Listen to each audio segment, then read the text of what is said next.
Hi dear students, I hope कि आप सब खैर आफियत से होंगे एंड आपकी प्रिपरेशन भी बहुत ही अच्छे से चल रही होगी। डियर स्टूडेंट्स, आज मैंने आपके लिए एनवायरनमेंट एंड इकोलॉजी पर सेशन रखा है जिसमें हम वो सारे करंट इवेंट्स डिस्कस करेंगे जो एग्जाम्स में पूछे जाने की सबसे ज़्यादा प्रोबेबिलिटी है। तो ये सेशन आप अटेंटिवली मेरे साथ देखोगे एंड जो रिक्वेस्ट मैं हर रोज़ करता हूँ वो आज भी करूँगा। पेन और कापी निकाल के रखो, जो जो नया पॉइंट आपको एनकाउंटर होगा उसने आपको पेन डाउन करके बार बार रिवाइज करना है ताकि आप अपने एग्जाम्स में उस पॉइंट को सही मार्क कर आओ। तो आज का ये सेशन स्टार्ट करने से पहले छोटी सी रिक्वेस्ट है उन सारे दोस्तों से जो इस प्लेटफॉर्म पर पहली बार विजिट किए हैं, इस प्लेटफॉर्म को ज़रूर सब्सक्राइब करिए एंड बेल आइकन पर भी प्रेस ज़रूर करना ताकि आपको हर एक इम्पॉर्टेंट सेशन की नोटिफिकेशन मिलती रहे। एंड वीडियोस को लाइक भी किया करें एंड अपने फ्रेंड्स के साथ शेयर भी किया करें। Let us start. अब आपने अटेंटिवली सुनना है जो जो पॉइंट्स मैं आपके साथ डिस्कस करूंगा। सबसे पहले आपको पता ही होगा कि हमने 29 ऑफ जुलाई को क्या सेलिब्रेट किया इस साल। 29 ऑफ जुलाई को हम हर साल एंड इस साल भी हमने सेलिब्रेट किया इंटरनेशनल टाइगर डे। तो बहुत ही ज़्यादा इम्पॉर्टेंट दिन है ये हम हर साल 29 ऑफ जुलाई को सेलिब्रेट करते हैं in order to protect our tigers. इस साल की थीम आपसे पूछी जा सकती है कि 2024 में इंटरनेशनल टाइगर डे की थीम क्या रखी गई है जो आपने याद रखनी है। यहीं पर आपको याद करनी है। याद रखोगे आप कॉल फॉर एक्शन, ये हमने इस साल की थीम रखी है इंटरनेशनल टाइगर डे 2024 जो हम 29 ऑफ जुलाई को सेलिब्रेट करते हैं एवरी ईयर। तो ये थीम आप ज़रूर याद रखोगे। I am going to repeat 2024 international tiger day की थीम हमने रखी है कॉल फॉर एक्शन। तो ये आप ज़रूर याद रखोगे। चलो अब इंपॉर्टेंट स्टैटिक जीके देखेंगे रिगार्डिंग टाइगर्स। आपको पता ही होगा हम एवरी 4 ईयर्स पर टाइगर सेंसस रिपोर्ट जारी होता है जिसको जारी करने वाली एजेंसी आप मुझे खुद बताओगे कि ये टाइगर सेंसस हमारी कंट्री में कौन सी एजेंसी रिलीज़ करते हैं। तो ये आप मुझे बताओगे।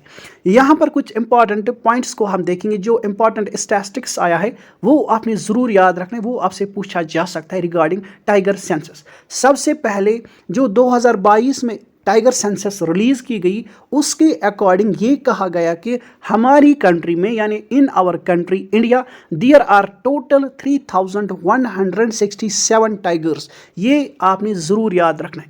एंड ये भी देखा गया कि हमारी कंट्री में in our country there are maximum tigers in Madhya Pradesh. कहाँ पर है सबसे ज़्यादा टाइगर्स?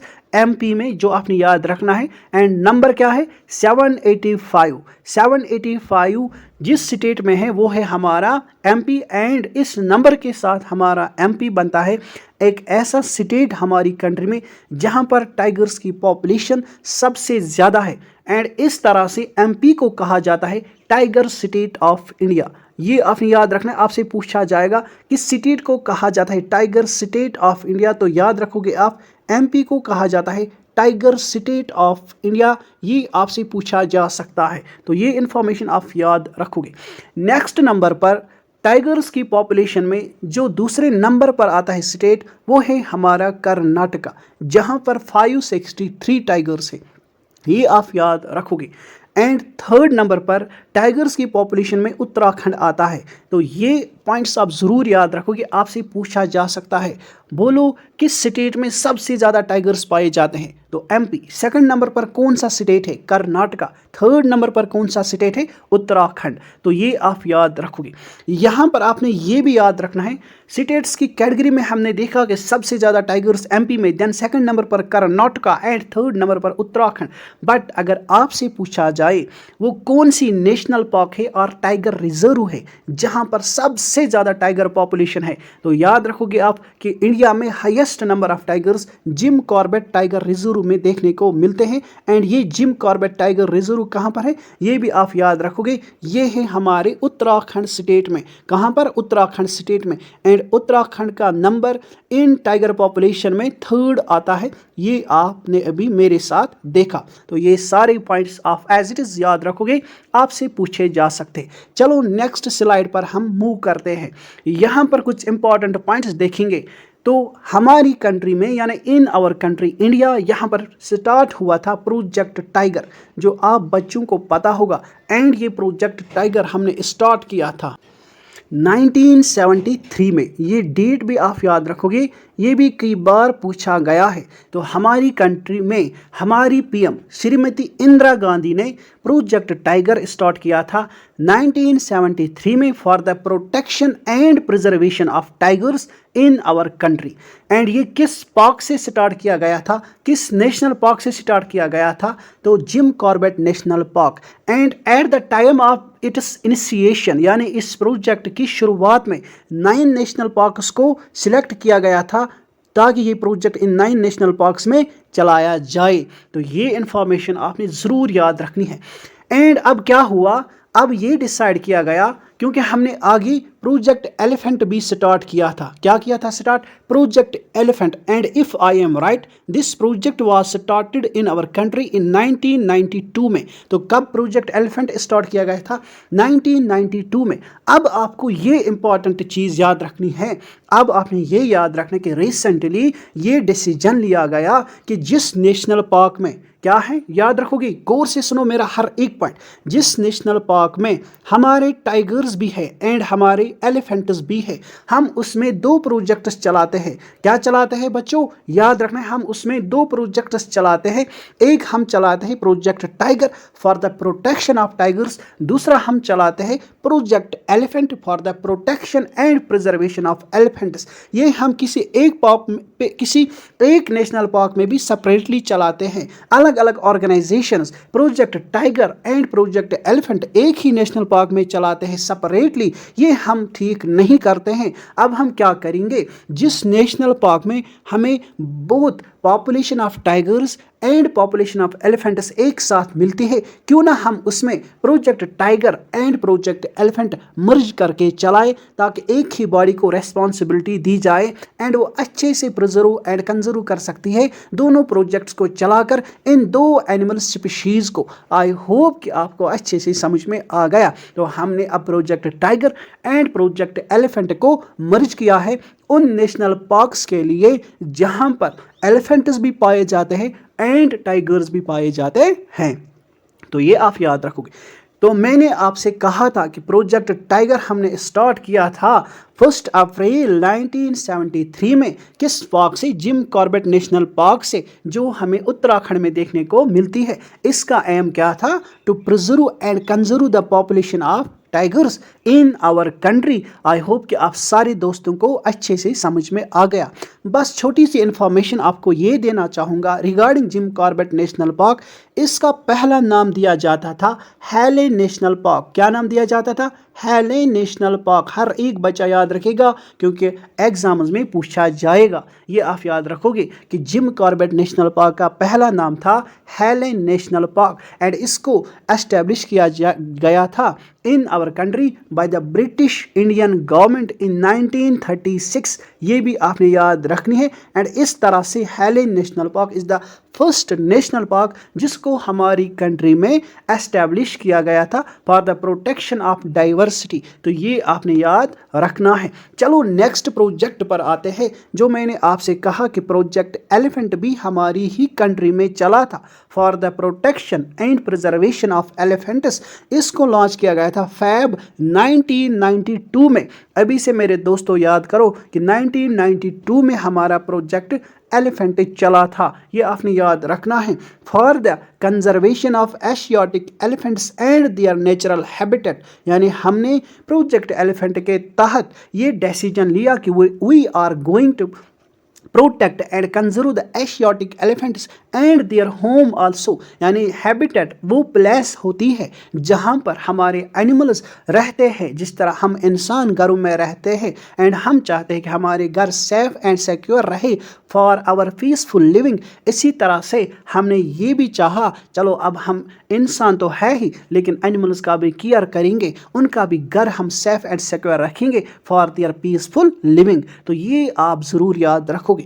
चलो मैं उम्मीद करूंगा कि ये सारी पॉइंट्स आपको अच्छे से क्लियर हुए, इसीलिए मैं आगे बढ़ रहा हूं। तो नेक्स्ट स्लाइड पर क्या देखते हैं हम, जो आपने याद रखना है। तो नेक्स्ट स्लाइड पर कि हमने ये कहा कि Asian elephant and population and demography census भी हमारा एक रिपोर्ट निकल कर आता है जो 2023 में आया था। एंड इस Asian elephant population and demography report के according highest number of elephants हमारे कर्नाटका स्टेट में पाए जाते हैं। तो हाईएस्ट नंबर ऑफ एलिफेंट्स अगर आपसे पूछा जाए डियर फ्रेंड्स, तो your answer should B Karnataka, जहां पर 6395 एलिफेंट्स पाए जाते हैं। इस तरह से हमारा Karnataka state highest number of elephants को अपने अंदर यानी विद इन इट्स बाउंड्रीज रखता है, यानी सबसे ज़्यादा एलिफेंट्स कर्नाटका में पाए जाते हैं इन आवर कंट्री।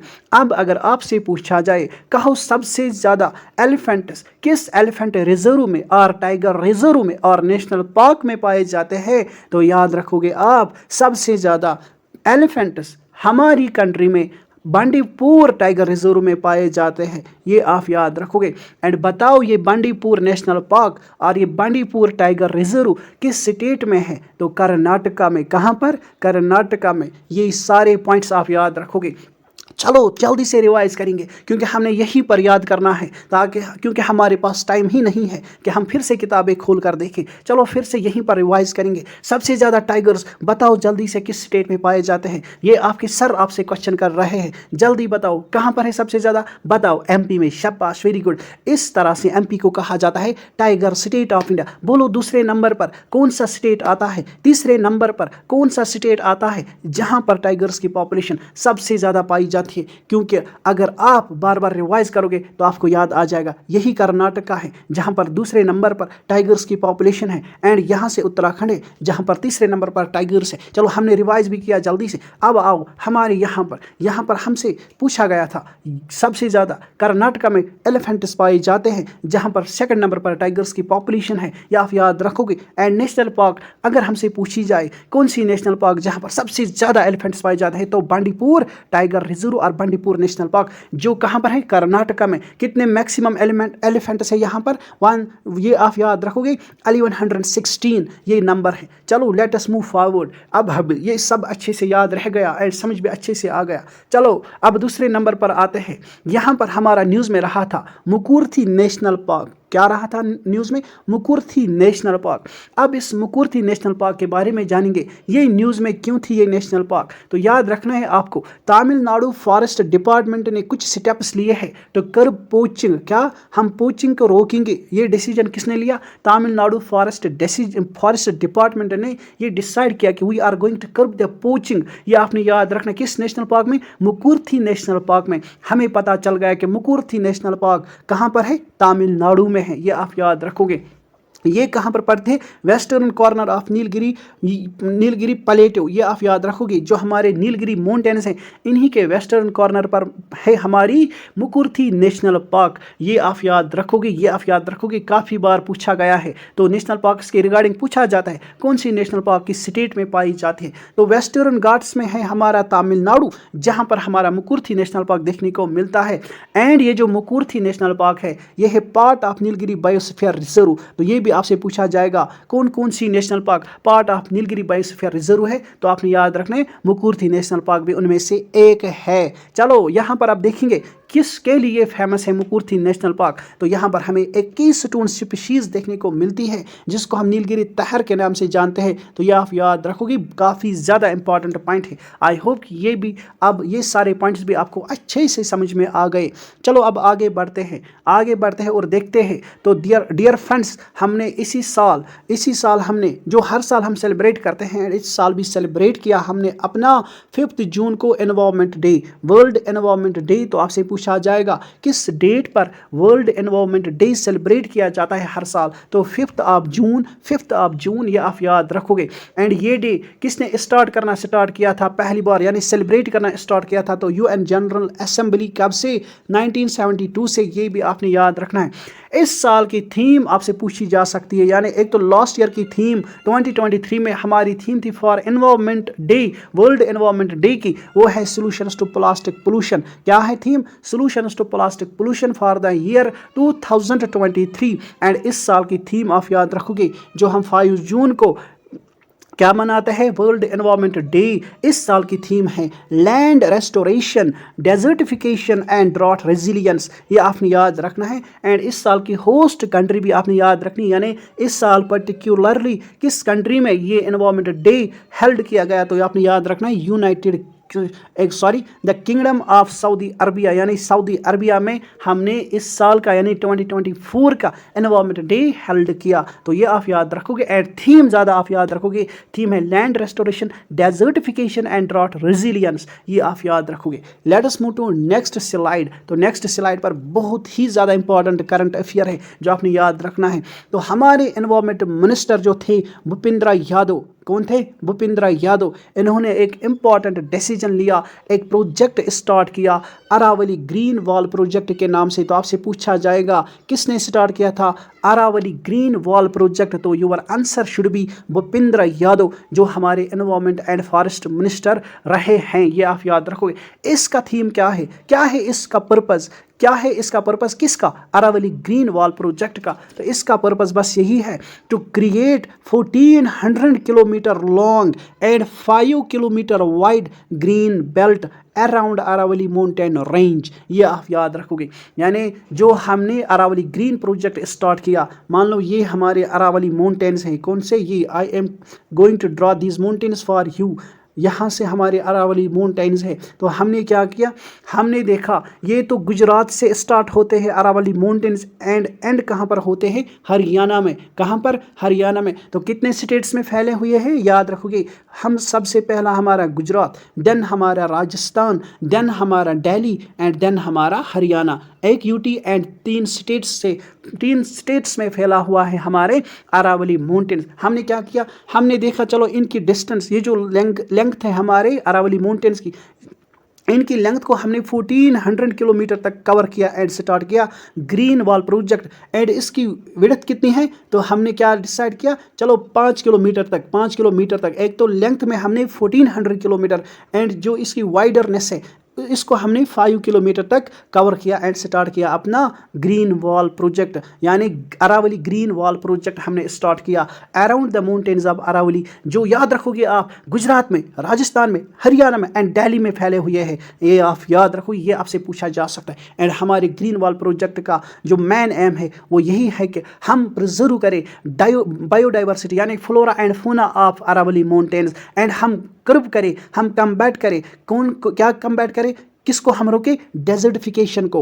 एंड हम रेस्टोर करेंगे डिग्रेडेड लैंड को, जिस लैंड को हमारी ही वजह से, ह्यूमन एक्टिविटीज़ की वजह से डिग्रेड होना पड़ा, उसी को हम फिर से रेस्टोर करेंगे। तो ये आपने ज़रूर याद रखना है। This is the Aravalli green wall project, जिसको भूपेंद्र यादव यानी हमारे एनवायरनमेंट मिनिस्टर ने स्टार्ट किया। चलो नेक्स्ट देखेंगे, हमारे अरावली माउंटेन्स के बारे में देखेंगे। आपसे पूछा जाता है oldest mountains in our country, तो अरावली माउंटेन्स। एंड किस टाइप के माउंटेन्स है? ये है फोल्ड माउंटेन्स। क्या है? Fold mountains. तो आप याद रखोगे ओल्डेस्ट फोल्ड माउंटेन्स और अरावली माउंटेन्स, ये आप याद रखोगे। अभी मैंने आपसे कहा किस किस स्टेट में फैले हुए हैं, गुजरात में, राजस्थान में, हरियाणा में एंड दिल्ली में। ये आप याद रखोगे। अरावलीज की हाईएस्ट पीक आपसे बार बार पूछी जाती है, तो Guru Shikhar is the highest peak of Aravallis, जो माउंट आबू पर है। कहाँ पर है? माउंट आबू पर है। किस स्टेट में है? राजस्थान में है। किस स्टेट में है? राजस्थान में है। ये सारे points of age it is याद रखोगे। आई होप कि ये स्लाइड भी आपको अच्छे से समझ में आ गई। Let us move to next slide. मैं आपकी ही इजाज़त से नेक्स्ट स्लाइड पर जा रहा हूँ, क्योंकि आप बच्चों को हर एक पॉइंट अच्छे से समझ में आ गया। नेक्स्ट स्लाइड पर हमारी एरिवाकुलम नेशनल पार्क है। क्या है? एरिवाकुलम नेशनल पार्क, यानी Eravikulam national park. Eravikulam national park कहाँ पर है? हमारी एराविकुलम नेशनल पार्क केरला में। ये आप याद रखोगे। किन माउंटेन्स के ऊपर है? वेस्टर्न घाट्स के ऊपर है। वेस्टर्न घाट्स के ऊपर है हमारी एराविकुलम नेशनल पार्क, जो कि केरला की नेशनल पार्क है। ये आप याद रखोगे। अब हम देखेंगे ये नेशनल पार्क भी इसी साल न्यूज़ में क्यों थी, क्योंकि यहाँ पर बहुत बड़ा डिसीजन लिया गया कि यहाँ पर हम फर्नेरियम को डेवलप करेंगे। क्या करेंगे? डेवलप। फर्नेरियम को डेवलप करेंगे, यानी एक फन पार्क बनाई जाएगी यहाँ पर। फन पार्क बनाई जाएगी यहाँ पर, जिनमें फर्नेस को डेवलप किया जाएगा। ये आपने याद रखना है। What are these ferns? Ferns हमें पता नहीं है sir. Don't worry, we have included each and everything, ताकि आपको अच्छे से समझ में आ जाए। ये जो हमारे फर्न्स होते हैं ये ऐसे प्लांट्स हैं, ये ऐसे प्लांट स्पीशीज़ है जिन पर फ्लावर्स नहीं होते हैं, ये आप याद रखोगे। यानी ये ऐसे प्लांट्स हैं, ये ऐसी प्लांट स्पीशीज़ है जिन पर टोटली फ्लावर्स नहीं होते हैं, यानी विदाउट फ्लावर्स जो भी हमारे प्लांट स्पीशीज़ है, छोटे छोटे प्लांट्स, उनको हम फर्न्स कहते हैं। क्यों हम इनको प्रोटेक्ट करेंगे, क्या फ़ायदा होगा? हम डेवलप करने जा रहे हैं, हम एस्टेब्लिश करने जा रहे हैं फर्न्स को, यानी फर्न नेशनल पार्क को। इससे क्या फ़ायदा है? क्योंकि इससे हमें दोस्तों ये फ़ायदा होता है क्योंकि ये जो फर्न्स होते हैं ये होते हैं good indicator of forest health, यानी फॉरेस्ट किस तरह से डेवलप हो रहे हैं, क्या फॉरेस्ट्स को कोई खतरा है, क्या हमारे फॉरेस्ट्स दिन ब दिन डिग्रेड होते हैं, ये हमें बताते हैं। ये है इंडिकेटर स्पीशीज़, ये आपने याद रखना है। फर्न्स क्या है? इंडिकेटर स्पीशीज़, क्योंकि इनसे हमें फॉरेस्ट हेल्थ के बारे में पता चलता है, तो ये आप याद रखोगे। Let us move to next slide. Next slide पर बहुत ही ज़्यादा इंपॉर्टेंट करंट अफेयर रहा था आपके लिए, जो आपने ज़रूर याद रखना है। हमारी कंट्री में पहली बार पहला स्टेप ये लिया गया कि इंडिया की पहली डुगांग कंजर्वेशन रिजर्व, तो डुगांग कंजर्वेशन रिजर्व हमारी ही कंट्री में पहली बार एस्टेब्लिश की गई। कहाँ पर? पाक बे में, ये आपने याद रखना है। पाक बे में इसको एस्टेब्लिश किया गया। किस स्टेट गवर्नमेंट ने ये डिसीजन लिया? तो तमिलनाडु ने, ये आप याद रखोगे। तमिलनाडु गवर्नमेंट ने डिसाइड किया कि we are going to establish the India's first dugong conservation reserve. Dugong क्या है? ये एक हर्बीवरस स्पीशीज है, यानी ये घास फूस खाती है। क्या है? हर्बीवरस स्पीशीज जो घास फूस खाती है। एंड ये एक मैरीन मैमल है, यानी ये लैंड पर चलने वाली कोई मैमल नहीं है, ये पानी में रहने वाली मैमल है। ये भी आप याद रखोगे। जिसको हम कॉमनली कहते हैं सी काऊ। क्या कहते हैं? डुगांग को क्या नाम दिया जाता है? सी काऊ, समंदरी गाय इसको नाम दिया जाता है। ये आपने याद रखना है। कहाँ पर ये हमारी डुगांग हमें देखने को मिलती है? तो याद रखोगे आप, गल्फ ऑफ मन्नार हमारी कंट्री में एक जगह, दूसरी जगह पाक बे में हमें देखने को मिलती है डुगांग। एंड थर्ड प्लेस जहाँ पर हमें ये डुगांग देखने को मिलते हैं वो है गल्फ ऑफ कच्छ, गुजरात में, ये आप याद रखोगे। And Andaman and Nicobar islands में भी ओनली 4 प्लेसेस, कहाँ पर? ओनली 4 प्लेसेस पर हमारे यहाँ डुगांग देखने को मिलती है, जिसको हम सी काऊ भी कहते हैं। एंड ये एक हर्बीवरस एनिमल है, हर्बीवरस मैरीन मैमल स्पीशीज है। तो गल्फ ऑफ मन्नार ये आप याद रखोगे, and Palk bay and gulf of Kutch and Andaman and Nicobar islands में हमें देखने को मिलती है डुगांग, ये आपने याद रखना है। एंड ये जो हमारा डुगांग है, ये इसको हमने प्रोटेक्ट किया है under schedule first of the wild life protection act, जिस एक्ट को हमने पास किया था 1972 में। तो ये भी आपने याद रखना है। तो आई होप कि ये सारे पॉइंट्स भी मेरे दोस्तों को अच्छे से समझ में आ गए, इसीलिए मैं आगे बढ़ रहा हूँ। चलो नेक्स्ट स्लाइड पर जाते हैं। नेक्स्ट स्लाइड पर हमारा एक और इम्पॉर्टेंट करंट अफेयर है, तो ये आपने याद रखना है। हमारी कंट्री में वर्ल्ड का फर्स्ट चीता रिहैबिलिटेशन प्रोजेक्ट स्टार्ट किया गया था। ये आपने याद रखना है कि वर्ल्ड लेवल पर पहली बार जिस कंट्री ने ये फर्स्ट टाइम किया कि चीता को रिहैबिलिटेट किया, वो है हमारी कंट्री। तो चीता rehabilitation project at world level first time हमारी कंट्री इंडिया ने किया है। इसके तहत, चीता रिहैबिलिटेशन प्रोजेक्ट के तहत हमने 12 चीताज मंगाए। कहाँ से? साउथ अफ्रीका से, ये आप याद रखोगे। एंड इन्हीं 12 चीताज को हमने कहाँ पर रखा? कूनो नेशनल पार्क में। कहाँ पर? कूनो नेशनल पार्क में। एंड ये कूनो नेशनल पार्क कहाँ पर है? ये है हमारी एमपी स्टेट में। ओ एमपी स्टेट में, कुछ तो पढ़ा था एमपी स्टेट के बारे में। हाँ पढ़ा था ना, चलो याद करते हैं। क्या पढ़ा था? ओ ये है tiger state of India. Yes याद आ गया। हाँ ये है टाइगर स्टेट ऑफ इंडिया, क्योंकि यहाँ पर सबसे ज़्यादा टाइगर पॉपुलेशन पाई जाती है। तो ये आप याद रखोगे। अरे सर ये भी पता था। चलो इसीलिए हम यहाँ पर ये भी देखेंगे, ये फोकस भी करेंगे। अब तो देखा, हम जान गए जो सबसे ज़्यादा टाइगर्स एमपी में पाए जाते हैं, लेकिन पार्क तो होगी ना कोई नेशनल पार्क जहाँ पर सबसे ज़्यादा टाइगर्स देखने को मिलते हैं। पढ़ा था। चलो याद करते। ओ आ गया याद, जिम कॉर्बेट नेशनल पार्क में सबसे ज़्यादा टाइगर्स पाए जाते हैं। अरे इसी सेशन में हमने ये भी पढ़ा था कि एलिफेंट्स पर भी, किसी एलिफेंट्स की पॉपुलेशन भी किसी स्टेट में सबसे ज़्यादा थी। क्या पढ़ा था? क्या? ओह कर्नाटका, याद आ गया सर, याद है कर्नाटका। तो ये आप याद। और साथ में नेशनल पार्क भी हमने देखी थी जहाँ पर एलिफेंट्स की पॉपुलेशन सबसे ज़्यादा है। कौन सी नेशनल पार्क थी? चलो याद करते। ओ बांडीपुर नेशनल पार्क। हाँ यस, बांडीपुर नेशनल पार्क में सबसे ज़्यादा एलिफेंट्स देखने को मिलते हैं। तो ये आपने याद रखना है। चलो अब आते हैं अपने टॉपिक पर। तो हमने वर्ल्ड लेवल पर फर्स्ट चीता रिहैबिलिटेशन प्रोजेक्ट स्टार्ट किया, जिसके तहत हमने 12 चीताज मंगाए साउथ अफ्रीका से एंड उनको इंट्रोड्यूस किया कूनो नेशनल पार्क में। कूनो नेशनल पार्क में हमारी एमपी में देखने को मिलती है, ये भी आप याद रखोगे।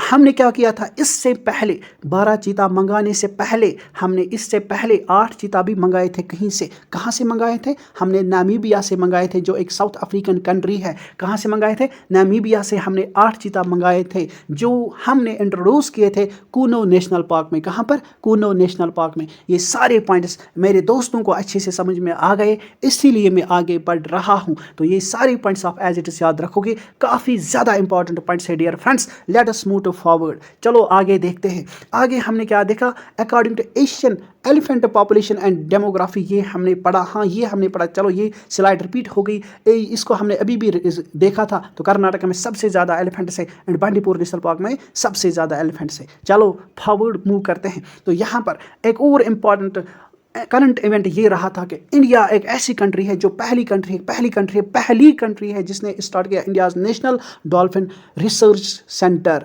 डॉल्फिन रिसर्च सेंटर इंडिया ने पहली बार स्टार्ट किया। ये भी आप याद रखोगे, इंडिया का पहला नेशनल डॉल्फिन रिसर्च सेंटर, ये आपने याद रखना है। कहाँ पर इनॉग्रेट किया? किसने इनॉग्रेट किया? तो ये हमारे बिहार के सीएम नीतीश कुमार ने स्टार्ट किया। किसने? बिहार के सीएम नीतीश कुमार ने हमारी कंट्री का पहला national dolphin research centre inaugurate किया। कहाँ पर? बिहार, पटना में। बिहार का सीएम है तो बिहार में ही करेगा ना, तो पटना में इसने स्टार्ट किया। ये आप याद रखोगे। On the banks of Ganga river, किस रिवर के बैंक्स पर? गंगा रिवर। क्यों किया on the banks of Ganga river? अरे गंगा रिवर में ही तो हमारी नेशनल डॉल्फिन यानी हमारी डॉल्फिन मिलेगी ना, गंगा रिवर में ही। इसलिए गंगा रिवर के बैंक्स पर हमने कंट्री का पहला national dolphin research centre inaugurate किया बिहार में, नीतीश कुमार ने। पटना में, यह आप याद रखोगे। चलो ये जो हमारा गैंजेटिक डॉल्फिन है, क्या है? गैंजेटिक डॉल्फिन यानी ऐसी डॉल्फिन जो रिवर गंगा में पाई जाती है, that is why Gangetic dolphin. तो गैंजेटिक डॉल्फिन हमारी नेशनल एक्वेटिक एनिमल है। तो national aquatic animal of India is Gangetic dolphin. ये आप याद रखोगे। चलो अच्छे से याद हो गया सर। चलो लेट अस मूव फॉरवर्ड, क्योंकि आपको ये भी अच्छे से समझ में आ गया। अब आते हैं एक और इंपॉर्टेंट करंट इवेंट पर। क्या है? International big cat alliance. International big cat alliance ये एक ऑर्गेनाइजेशन एस्टैब्लिश की गई। किसने अप्रूव की है? Union cabinet of India. किसने? Union cabinet of India. And इसी इंटरनेशनल बिग कैट अलायंस के हेडक्वार्टर्स कहाँ पर है? न्यू दिल्ली में। कहाँ पर? न्यू दिल्ली में। ये आप याद रखोगे। क्या है इसका पर्पस? इसका पर्पस क्या है इंटरनेशनल बिग कैट अलायंस का? क्यों इसको एस्टैब्लिश किया गया? तो याद रखोगे आप, इसी के तहत 7 बिग कैट्स को प्रिजर्व किया जाएगा। कितने? 7 बिग कैट्स को प्रिजर्व किया जाएगा। एंड जिन 7 बिग कैट्स के नाम्स आपने टिप ऑफ द टंग रखने हैं, क्योंकि पूछे जा सकते हैं कौन कौन सा इंक्लूड किया जाता है बिग कैट्स में, जिनके लिए एस्टैब्लिश किया गया हमारी कंट्री में इंटरनेशनल बिग कैट अलायंस। तो याद रखोगे आप टाइगर, दूसरा लाइन, तीसरा लेपर्ड, चौथा स्नो लेपर्ड, फिफ्थ चीता, जिनको हमने कहाँ से इंक्लूड किया, कहाँ से लाकर इंट्रोड्यूस किया हमारी कंट्री में? तो नामीबिया से एंड साउथ अफ्रीका से 10 मंगाए, नामीबिया से 8 मंगाए। सबसे पहले नामीबिया से 8 ही मंगाए, फिर उसके बाद साउथ अफ्रीका से 10 मंगाए। एंड कहाँ पर रखा? एमपी में, जो टाइगर सिटी ऑफ इंडिया है। किस नेशनल पार्क में? कूनो नेशनल पार्क में। ये आप याद रखो, एंजॉय करो मेरे साथ, याद करो मेरे साथ। That's why I am going to repeat again and again. तो आपको यहीं पर याद होना चाहिए। तो कूनो नेशनल पार्क में इनमें से एक चीता मर गया था। बताओ उस चीता का नाम क्या है? इनमें से एक चीता की डेथ हो गई थी हमारी कंट्री में कूनो नेशनल पार्क में। बताओ आप उस चीता का नाम क्या है? क्योंकि हमने इन चीताज को जब ये हमारी कंट्री में इंट्रोड्यूस किया, क्योंकि ये एक नया मेहमान था हमारी कंट्री में, पहली बार हमारी कंट्री में री इंट्रोड्यूस किया गया था। देखो, री इंट्रोड्यूस एंड रिहैबिलिटेशन हमने क्यों वर्ड यहाँ पर यूज़ किया है? क्योंकि ये पहले भी हमारी कंट्री में थे, लेकिन किसी ना किसी वजह से, यानी हंटिंग पोचिंग की वजह से फिर ये एक्सटिंक्ट हो गए थे हमारी कंट्री में। दैट्स व्हाई हमने रिहैबिलिटेशन कहा, हमने री इंट्रोडक्शन कहा, क्योंकि ये पहले से ही हमारी कंट्री में पाए जाते थे, लेकिन अब फिर कुछ रीजंस की वजह से ये एक्सटिंक्ट हो गए थे, इसलिए हमने री इंट्रोडक्शन एंड रिहैबिलिटेशन कहा था। क्योंकि आपसे पूछा जा सकता है क्या इससे पहले हमारी कंट्री में पाए जाते थे cheetahs? Yes, your answer should be yes, हमारी कंट्री में पाए जाते थे। दैट्स व्हाई हमने ये वर्ड यूज किया रिहैबिलिटेशन। तो याद रखो गया। चलो अब आते हैं हमारे अपने टॉपिक पर। तो हमारा ये टॉपिक है कि हमने इंटरनेशनल बिग कैट अलायंस को स्टार्ट किया। कहाँ पर हेडक्वार्टर्स रखे? न्यू दिल्ली वैली में। एंड इसी इंटरनेशनल बिग कैट अलायंस के तहत हमने 7 बिग कैट्स को प्रोटेक्ट करना है, प्रिजर्व करना है, कंजर्व करना है, जिनमें टाइगर है, लाइन है, लेपर्ड है, स्नो लेपर्ड है, चीता है, जगवर है एंड पुमा है। ये आप याद रखोगे। एंड इस अलायंस को कितनी कंट्रीज ने ज्वाइन किया है तो याद रखोगे 16 कंट्रीज। लेकिन अब नंबर बढ़ गया होगा, तो देखना आप नया नंबर, कुछ और कंट्रीज ने भी इसको ज्वाइन किया होगा ज़रूर, क्योंकि मैंने रिसेंटली देखा था। तो ये आप देखोगे तो मैं अब जो नेक्स्ट क्लास हमारा आएगा उसमें मैं आपको एक्यूरेट इन्फॉर्मेशन दूंगा। ऐसा नहीं पूछा जाएगा क्योंकि आए दिन कंट्रीज तो ज्वाइन करेंगी ही, लेकिन आपने कुछ इंपॉर्टेंट पॉइंट्स याद रखने हैं जो मैं आपके साथ बार बार डिस्कस करता हूं। चलो let us move to next slide. बहुत ही इंपॉर्टेंट इवेंट हुआ था हमारी कंट्री में वन तारा के नाम से। वन तारा के नाम से आप बच्चों को पता ही होगा। तो वन तारा का मतलब क्या है? Star of the forest. क्या है इसका नाम? इसका मीनिंग क्या है? Star of the forest. किसने लॉन्च किया है वन तारा? तो Reliance industries and foundation, Reliance industries and foundation ने स्टार्ट किया है वन तारा। वन तारा का मतलब है स्टार ऑफ द फॉरेस्ट। इस वन तारा को किसने फाउंड किया? ये आप याद रखो, अनंत अंबानी। अनंत अंबानी ने वन तारा हमारी कंट्री में फाउंड किया था। अनंत अंबानी कौन है? ये है रिलायंस इंडस्ट्रीज एंड फाउंडेशन के। या आप मुझे बताओगे क्या है ये, ठीक है। चलो let us move to next. तो नेक्स्ट कहाँ पर ये वन तारा स्टार्ट किया गया? जामतारा में। कहाँ पर? जामतारा में। जामतारा कहाँ पर है? गुजरात स्टेट में। गुजरात स्टेट में एक जगह है जामतारा के नाम से, और इसी जामतारा के नाम से वन तारा स्टार्ट किया गया। तो यहाँ पर आप रिदम देख सकते हो, वन तारा तारा तारा, जामतारा तारा तारा। तो ये आप ऐसे याद रह सकते हैं, वन तारा जामतारा, ठीक है। चलो अब ये क्यों स्टार्ट किया गया one Tara star of the forest? इसके तहत रेस्क्यू किया जाएगा।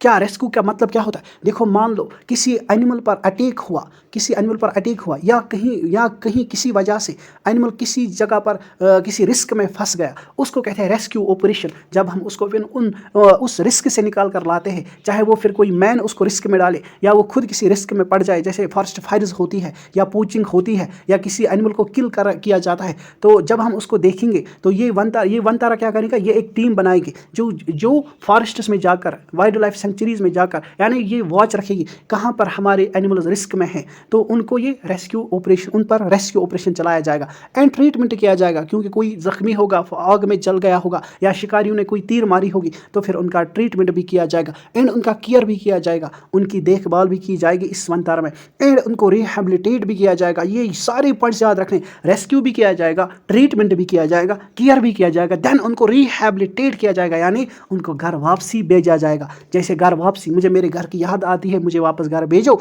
तो उस तरह से एनिमल्स को भी अपने घर भेजा जाएगा, लेकिन ठीक करके ये आपने याद रखना है। चलो let us move to next slide. ये सारे पॉइंट्स भी आपको अच्छे से समझ में आ गए होंगे। पहले मैं टाइम देखता हूँ, टाइम क्या हो गया, क्योंकि फिर आप बच्चे बोर हो जाते हो ना, इसलिए टाइम तो देखना पड़ता है। तो 35 मिनट्स हो गई। क्या चाहते हो, आगे बढ़े? चलो अब चलो बस, तो इसके बाद तो बहुत ज़्यादा है। चलो लेकिन कुछ बस 1-2 स्लाइड्स और देखेंगे, उसके बाद आपसे इजाज़त लेते हैं, क्योंकि उसके बाद आपके लिए क्वेश्चन छोड़ना है मुझे यहाँ पर। चलो तो यहाँ पर हम पहुँचे थे।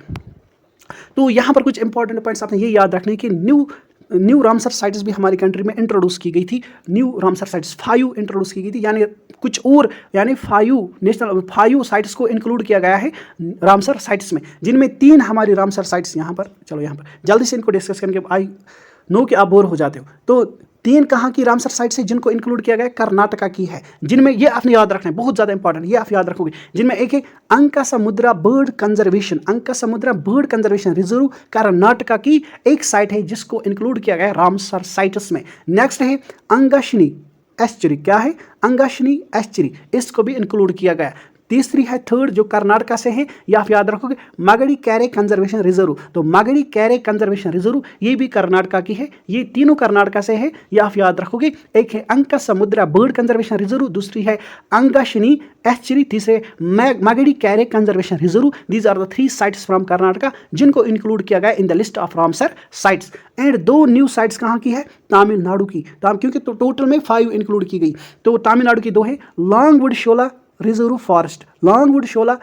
फॉरेस्ट जो नीलगिरीज में है, एंड दूसरा है कराईवती बर्ड सेंचुरी, ये भी तमिलनाडु से है, जो कि अरियलूर डिस्ट्रिक्ट में है। तो ये आप याद रखोगे, 3 कर्नाटका से, 2 तमिलनाडु से, इंक्लूड की गई रामसर साइट्स के लिस्ट में। तो ये आप याद रखें, टोटल 5 को इंक्लूड किया गया। एंड इस तरह से हमारी कंट्री में टोटल रामसर साइट्स अगर आपसे पूछा जाए 80 है टोटल। कितने? 80 है टोटल, क्योंकि पहले 75 थी, अब 5 जब इंक्लूड होती है तो 80 नंबर हो जाता है। तो ये आप याद रखोगे। नेक्स्ट आप देखेंगे रामसर साइट्स के बारे में। रामसर कन्वेंशन हुई थी, रामसर कन्वेंशन हुई थी रामसर ईरान में। रामसर एक जगह कहाँ पर है? ईरान में। रामसर कन्वेंशन किस रिगार्डिंग है? तो ये भी आपसे पूछा जा सकता है। Ramsar convention is related to wetlands of international importance. Wetlands of international importance, अब जो भी इंटरनेशनल लेवल पर इंपॉर्टेंट वेटलैंड्स है उनको प्रिजर्व एंड प्रोटेक्ट करने के लिए, उनकी इकोलॉजिकल बैलेंस को मेंटेन रखने के लिए रामसर कन्वेंशन साइन होती है ऑन 2 फेब 1971। एंड 2 फेब को ही हमारी कंट्री में इंटरनेशनल वेटलैंड्स डे सेलिब्रेट किया जाता है। तो इंटरनेशनल वेटलैंड्स डे कब सेलिब्रेट किया जाता है? 2 फेब। ये आप याद रखोगे।